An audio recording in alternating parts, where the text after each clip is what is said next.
जी नमस्कार दोस्तों, मेरा नाम है आशीष धनगर और आप देख रहे हैं आपका अपना चैनल द अहिल्या दस्तक। इन दिनों सोशल मीडिया पर ज़बरदस्त तरीके से धनगर मुद्दा वायरल हो रहा है।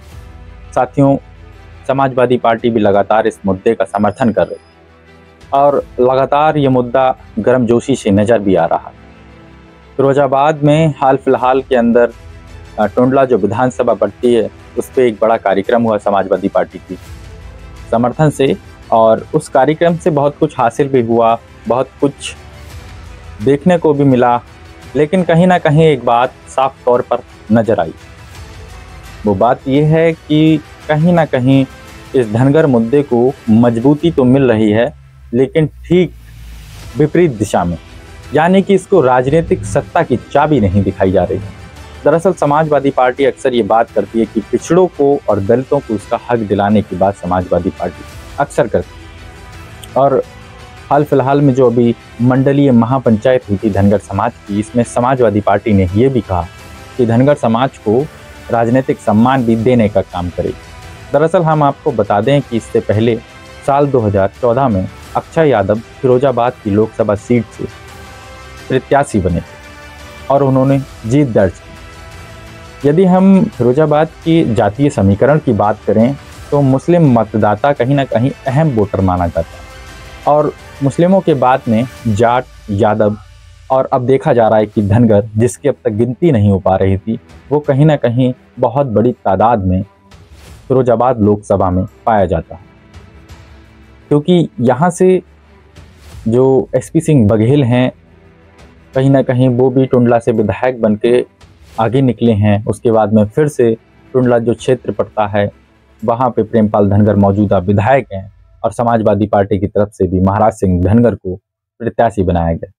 अक्सर ये देखने को मिलता है कि जो दबे, पिछड़े और कुचले समाज होते हैं, जो या अति पिछड़े समाज हैं, इनको कहीं ना कहीं प्लेटफॉर्म नहीं मिल पाता, और यही कारण है कि ये पीछे रह जाते हैं। पिछड़ों की बात करते हैं, जब हम दलितों की बात करते हैं तो केवल दो ही पार्टियां मुख्य तौर पर नजर आती हैं, या तो बहुजन समाज पार्टी या फिर समाजवादी पार्टी। जहां समाजवादी पार्टी पे ये आरोप अक्सर लगता चला आया है कि समाजवादी पार्टी केवल और केवल जाति विशेष का भला करना चाहती है, जाति विशेष की ही राजनीति करना चाहती है।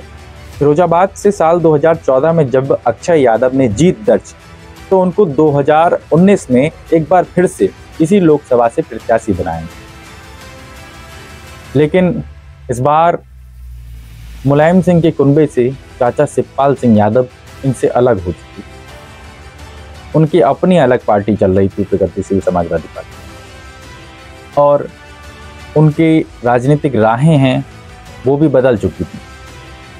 तो उन्होंने जम करके उनका विरोध किया, और कहीं ना कहीं जब ये देखा गया तो ये परिणाम आया कि पहले नंबर पे भारतीय जनता पार्टी का प्रत्याशी विजयी हो गया। अक्षय यादव दूसरे नंबर पर रहे और चाचा शिवपाल सिंह यादव का तीसरा नंबर रहा। लेकिन कहीं ना कहीं भारतीय जनता पार्टी के प्रत्याशी जीतने के पीछे चाचा शिवपाल सिंह यादव का एक बहुत बड़ा हाथ रहा था साल 2019 में, क्योंकि उनकी राजनीतिक राहें ही बदल चुकी थी। यादव मतदाता भी बहुत अच्छी तादाद में है फिरोजाबाद में, इसमें कोई दो राय नहीं। और जाट, कहीं ना कहीं ये माना जाता है कि जाट अपना नेता एक चुन लेते हैं तो फिर उसी को वोट करते हैं। और सामाजिक एकता के बारे में कहीं ना कहीं देखा गया है, और ये बात सच भी है कि जाट, उन्होंने अपनी लीडरशिप तैयार कर रखी। वो कहीं ना कहीं अपनी मजबूत लीडरशिप लॉबी के जरिए राजनीतिक सत्ता पाने में अपने आप में सक्षम और मजबूत देखे जा रहे हैं।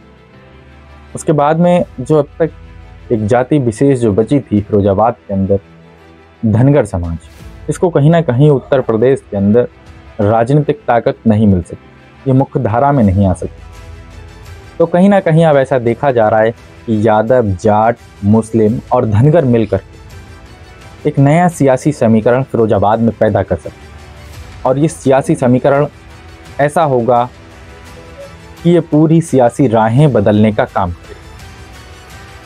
लेकिन हाल फिलहाल में जो समाजवादी पार्टी ने एक सम्मेलन कराया,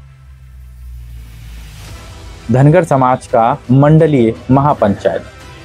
बड़ी तादाद में लोग इकट्ठे हुए। महाराज सिंह धनगर इस प्रोग्राम के आयोजक भी बने थे, लेकिन ये तय हुआ कि इस प्रोग्राम में महाराज सिंह धनगर आयोजक के रूप में रहे, लेकिन इसका मुख्य उद्देश्य केवल अक्षय यादव को साल 2024 में अक्षय यादव को जिताने का लक्ष्य तय किया गया, क्योंकि साल 2019 में अक्षय यादव हार चुके। साल 2014 में अक्षय यादव ने इस सीट पर जीत दर्ज की, बहुत शानदार जीत दर्ज। तो यानी कि सभी जो पिछड़े समाज के लोग हैं, अति पिछड़े समाज के लोग हैं, दलित समाज के लोग हैं, उनको एकजुट करने के लिए समाजवादी पार्टी एक बेहतर प्रयास कर रही है। लेकिन अब देखने वाली बात ये रहेगी कि समाजवादी पार्टी को अब उन समाजों का कितना वोट हासिल हो पाएगा, जिन समाजों के लिए आज समाजवादी पार्टी प्रयास कर रही है। क्योंकि समाजवादी पार्टी सही मायने में आज सत्ता से बहुत दूर जा चुकी है, और जब सत्ता से काफ़ी दूर पहुंच गई तब इसको अति पिछड़े और पिछड़े समाजों की याद आ रही है, ऐसा लोगों का कहना है। खैर, देखने वाली बात रहेगी आखिर आने वाले समय में क्या चुनावी परिणाम रहेंगे। आप लोग इस वीडियो को लेकर के क्या सोचते हैं, कमेंट सेक्शन में अपनी राय जरूर दीजिएगा।